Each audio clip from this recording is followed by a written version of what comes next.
तिकडून रस्ता जाम करते हुए और हम रॉन्ग साइड पळते हुए। तर पब्लिक कशा स्वागत आहे तुमचं परत एक आपल्या नवीन ब्लॉग मध्ये। आज के ब्लॉग में हम जा रहे हैं संध्याकाळ को नगर को। वो क्या है कि हमारी दुकान का थोड़ा सा माल खत्म होते हुए और हम उसको टपक्यात जाके लेके आते हुए। तर तेच म्हणलं गाडी थोडी जाम करावा जाताना मग काय गाडीच्या ढेरीत पाईपलाईन सोडताना आमचा जोडीदार स्नॅप काढताना जसं आम्ही दुबईला जाताना त्या तिकडे पलीकडच्या रोडला कोणतरी कब्जा मारला, याच्यामुळे आम्हाला इकडच्या रोडनी जाऊ लागू राहिले। अगर पुढून कुणी आमची भेट घ्यायला आलं तर अशी भेट आपली पहिल्यांदाच होईल। असं म्हणता म्हणता हरणवाजीत निघालो आम्ही पुढे एक तर रात्रीच्या टायमाला सगळे झोपीत चालत याच्यामुळे लावले पाहिजे सगळीकडे भोंगे।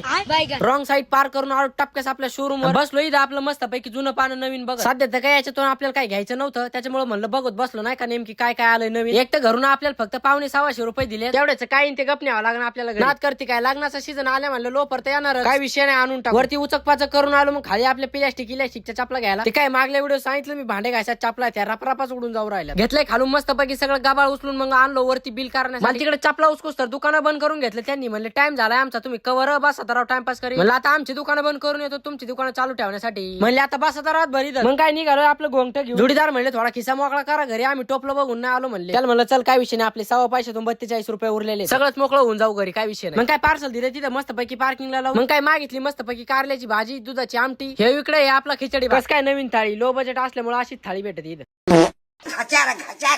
घाचार करूच तो डॉगी भाऊ पाव असले तिथे लिहायला मला विसरले का राव तुम्ही, मागलेस मी खर्च केलता राव तुम्ही मला विसरले। मग काय मस्त पैकी त्यांना बी एक बिस्किटाची प्लेट लावून दिली। आलोय मग सगळा कारभार उरकून मस्त पैकी दुकान आपलं खोलता येईल म्हणलं आता उद्या बिद्या मारला। मग काय चला भेटू पुढच्या ब्लॉग मध्ये। लाईक फॉलो कमेंट करा आणि सगळे कडे लावून झोपा।